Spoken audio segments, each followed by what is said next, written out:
Welcome. Let's start with a question. In this world of ours, a world that's just overflowing with everything, have you ever felt that strange little feeling? A kind of emptiness? It's funny, right? So many of us feel it. It's like this quiet little question mark hanging over our busy lives. Well, today, we're going to look right at that feeling. And we're going to do it through a story that's been around for a very, very long time. Yeah, that's the big paradox, isn't it? The one we're going to unpack together. How is it that our hands can be so full, but our hearts still feel, well, empty? The answer, funny enough, isn't some brand new, cutting-edge idea. Nope, it's actually hidden in a very, very old story. So, to really get a handle on this, let's dive into a really powerful parable. Now, I know what you're thinking, an ancient tale, but trust me, you're going to see how its reflection is staring right back at you, from your phone screen, from your mirror. It all starts with a wealthy man who, believe it or not, had 4 wives. Okay, so this man, he absolutely doted on his 4th wife. I mean, he showered her with jewels, the finest silks, just the best of everything. Then there was his 3rd wife. She was his pride and joy, you know? He'd show her off at every single opportunity. But there was always this little fear, kind of gnawing at him in the back of his mind. The fear that one day she might just up and leave him for someone else. His 2nd wife, now she was his rock, his confidant. Whenever things got tough, she was the one he turned to. And then there was his 1st wife, kind of in the background, unseen, unheard, but so loyal. I mean, she dedicated her entire life to him, to his well-being. And what did she get in return? Pretty much nothing. Just indifference. But of course, life happens. And as his life started to fade, this cold, creeping loneliness started to settle into his heart.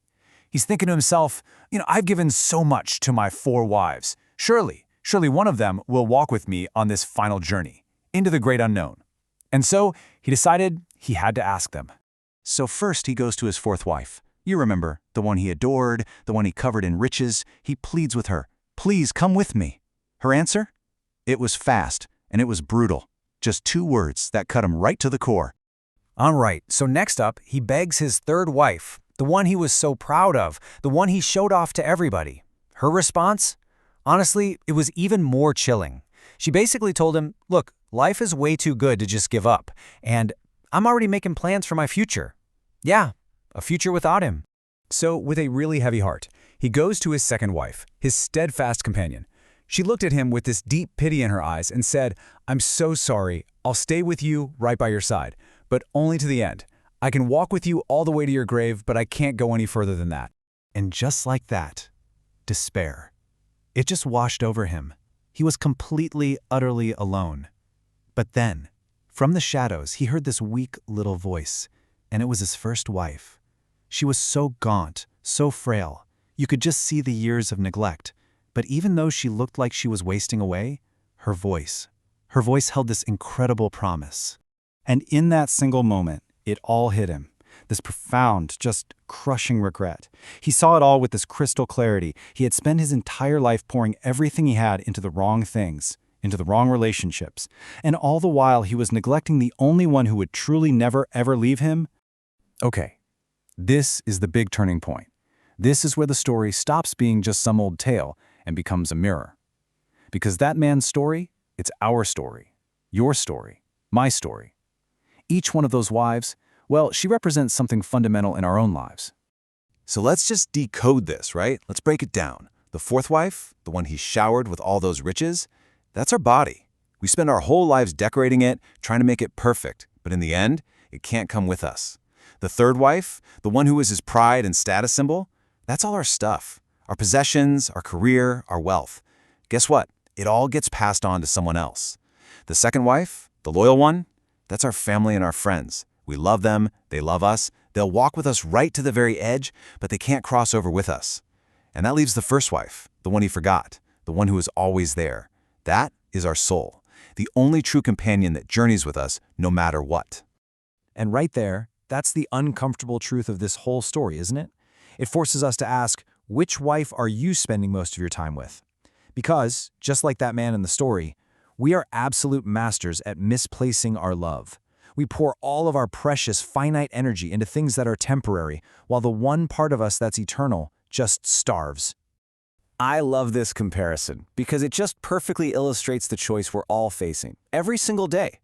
Chasing after all that material stuff, the wealth, the status, it's like building this magnificent, beautiful castle out of sand right at the edge of the ocean. It looks great for a while, but you know what happens next? The first big wave, and it's all gone. But cultivating your inner self, your soul, that's like planting a tree. Its roots go down deep, and it can handle any storm that comes its way. So what does this misplaced love actually look like in our world today? Oh, you know exactly what it looks like. It's that constant anxiety of trying to curate the perfect social media profile. That's all for the third wife, our status. It's chasing the next trend, the newest phone, the must-have gadget. Again, for the third wife. It's spending hours and hours at the gym, obsessing over our appearance. That's for the fourth wife, our body. All while our mind is just racing with stress. And maybe the biggest one of all, it's filling every single quiet moment with noise. Podcasts, music, videos, anything. Because we are terrified of the silence. Terrified of being alone with that neglected first wife who's just waiting to talk to us. Okay, so if we've been neglecting our first wife, our soul, what do we do about it? How do we even begin to make things right? How do we start to feed and nourish that essential part of who we are? Well, the good news is it's a lot simpler than you probably think. But before we get into the how, let's just get really clear on what we're even talking about. Who is this first wife? See, your soul, it's not some weird, abstract, floaty concept. It's the core of you. It's what's left when you strip away your job title, your bank account, your possessions, even what you see in the mirror. It is, quite simply, your truest self. And here's the best part. The really good news. Unlike those other wives, your soul isn't demanding. It's not asking for riches or fame or a million followers. It doesn't need all that public validation. It doesn't ask for much at all. All it really, truly wants is your attention. Just a little bit of your time, a little care, a little bit of listening. So the big question is, how do we give it that attention? And listen, this isn't about some dramatic, life-changing overhaul. You don't have to quit your job and move to a monastery. No. The way you nourish your soul, your first wife, is through small, consistent, daily actions. I like to think of them as tiny, little sacred promises you make to yourself every single day. So let's walk through 4 really simple ways to do this. 4 little acts of attention you can start practicing today. First up, silence. That's it, just 5 minutes. In a world that is constantly screaming for our attention, choosing silence is a radical act of love for your inner self. You're just creating a space to listen. Number 2, gratitude. Instead of always thinking about what you want next, just take a moment to name 3 things you are genuinely grateful for right now. This simple little shift is like giving a glass of cool water to a thirsty soul. Third, reflection. At the end of the day, just ask yourself one little question. What truly mattered today? Not what was urgent, not what was on the to-do list, but what was actually important. And finally, number 4, intention. Set one small, kind intention for tomorrow. This isn't some big goal you have to achieve. It's just a direction to point your heart. You see, these small acts, this is the food that brings our first wife back to health. So you see, this old story, it's not just some sad cautionary tale.